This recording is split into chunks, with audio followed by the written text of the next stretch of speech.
اور لے لی. اب لے کر جو اونٹ اور جو گدھا تھا ساتھ میں ایک کمزور، اب جیسے بچے کو لے کر اس پر سوار ہوئے میاں اور بیوی اور یہ بچے کو لے کر، تو ماشاءاللہ اب وہ سواری کے اندر بھی پھرتی آ گئی. جو پہلے آ کر بچوں کو لے کر آگے چل دیے تھے، اب یہ جب چلنے لگے تو ان کی سواریاں پیچھے ہو گئی اور یہ آگے نکل گئی. اور جس جس علاقے سے نبی علیہ السلام کو لے کر گزرتے، خشکی تھی تو وہاں تری آ جاتی، اور عجیب انوار اور برکات جو ہے دائی حلیمہ نے پورے سفر کے اندر دیکھی. طائف پہنچی تو جس کے گھر کے اندر فاقے تھے، تنگیاں تھی، وہاں خوشیاں آ گئی، بہاریں آ گئی اور عجیب و غریب واقعات پیش آئے. ایک مرتبہ ہوا ایسا کہ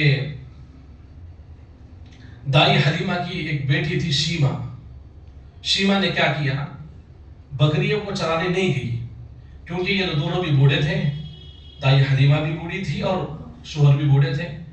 تو کہنے لگے کہ اے شیما تو بکریاں چرانے کیوں نہیں جاتی، کیونکہ ان کو بیٹے نہیں تھے، بیٹیاں ہی تھی اور وہ بڑی بیٹی تھی.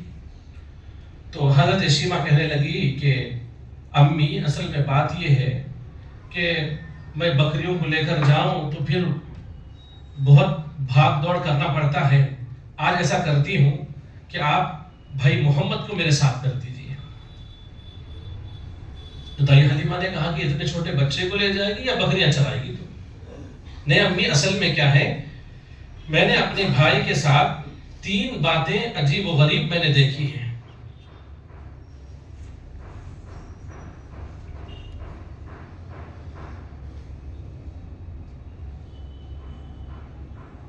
میں نے 3 باتیں عجیب و غریب دیکھی ہیں.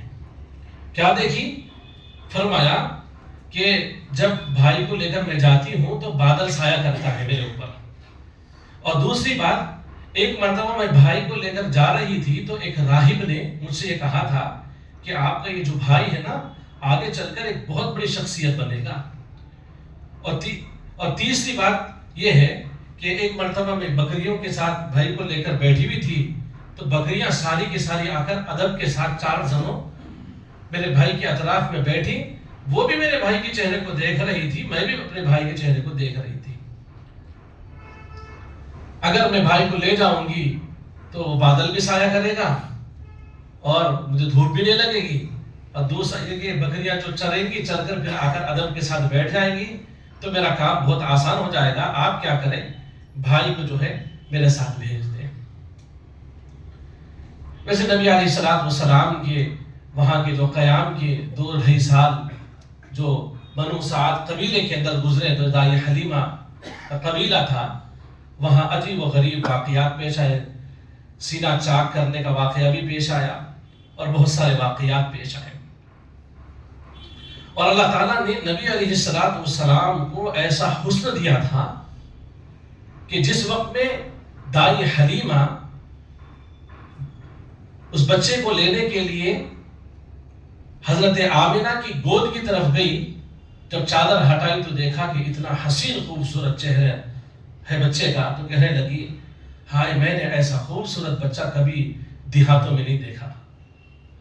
حضرت آمنہ کیونکہ وہ شہروں کا سفر کی ہوئی تھی، تو حضرت آمنہ نے کہا کہ میں شہروں کے اندر ایسے بچے کو نہیں دیکھا، اتنے حسین اور جمیل بچے کو.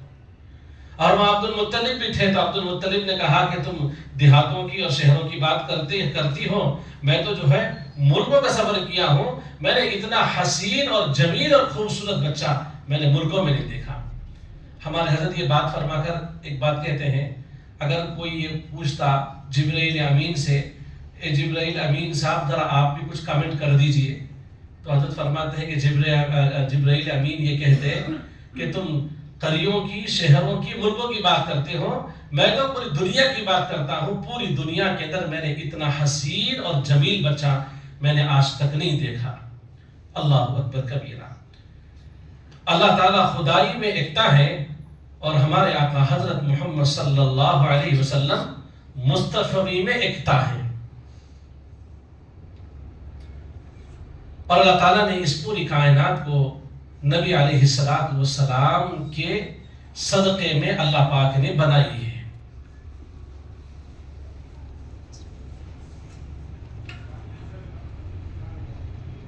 انبیاء کے اندر ایک مقام صرف نبی علیہ السلام کو ملا ہے، اور وہ مقام کیا ہے؟ نبی علیہ السلام محبوب کل جہاں ہیں۔ اللہ نے یہ مقام فقط نبی علیہ السلام کو عطا فرمایا۔ اگر نبی علیہ السلام کی سیرت کے اور واقعات میں آپ کو بتاتے رہوں تو بہت لمبا ٹائم ہو جائے گا۔ تو نبی علیہ السلام کی سیرت کو ہم جتنا پڑھیں گے، کتابوں میں مطالعہ کریں گے، اتنا ہمارے اندر نبی علیہ السلام سے محبت بڑھے گی۔ اور نبی علیہ السلام سے محبت اللہ تعالیٰ نے کی ہے، لیکن مخلوق نے بھی نبی علیہ السلام سے محبت کی ہے۔ جمادات، نباتات، حیوانات، انسان، جن، ملائکہ، پوری مخلوق جو ہے نبی علیہ السلام سے محبت کی ہے۔ جمادات کہتے ہیں پتھر، پہاڑ، کنکر، ایسی چیزوں کو جمادات کہا جاتا ہے۔ مدینہ طیبہ کے اندر ایک پہاڑ ہے، اس کا نام جبل احد ہے۔ نبی علیہ السلام نے خود فرمایا کہ وہ پہاڑ مجھ سے محبت کرتا ہے اور میں بھی اس پہاڑ سے محبت کرتا ہوں، لہذا اے امتیوں تم بھی اس پہاڑ سے محبت کرو۔ جب کبھی مدینہ جانے کی اللہ توفیق دے، اور اللہ ضرور توفیق دے ہمیں، تو ہم اس پہاڑ کی طرف مخاطب ہو کر، اگر آپ باب ملک فہد کے پاس ٹھہر کر اس طرف دیکھیں گے، ادھر قبلہ ہوگا اور اس کے اپوزٹ میں تو وہ پہاڑ دکھے گا، اور اس کے اوپر ایک عجیب لال قسم کی چمک نظر آئے گی۔ دور سے دیکھیں گے، آپ قریب جائیں گے تو بھی دیکھیں گے، اور وہ اللہ کے نبی نے فرمایا وہ جنت کے پہاڑوں میں سے ایک پہاڑ ہے۔ وہ پہاڑ ہمارے نبی سے محبت کرتا تھا۔ سیدنا صدیق اکبر رضی اللہ تعالیٰ کے گھر میں 2 پتھر تھے۔ جب بھی نبی علیہ السلام سیدنا صدیق اکبر رضی اللہ تعالیٰ کے گھر آتے تو ایک پتھر تھا، اس کا نام تھا متکلم۔ وہ نبی علیہ السلام کو سلام کرتا تھا۔ پھر جو متکا تھا، جس سے اللہ کے نبی علیہ السلام ٹیک فرماتے تھے، یہ دونوں پتھر نبی علیہ السلام سے محبت کرتے تھے۔ پھر کنکریوں کے بارے میں آتا ہے کہ نبی علیہ السلام کے ہاتھ میں کنکریاں تھیں، فرمایا اگر یہ کنکریاں اگر کلمہ پڑھ لیں تو آپ میرے نبی ہونے کی جو بات ہے اس کو اقرار کر لیں گے۔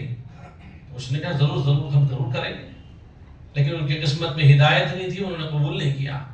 نبی کا حکم ہوا، نبی کی اشارہ ہوا، اللہ کا حکم ہوا، تو جو ہاتھ میں کنکریاں تھیں وہ کنکریاں بھی کلمے کا ورد کرنا شروع کر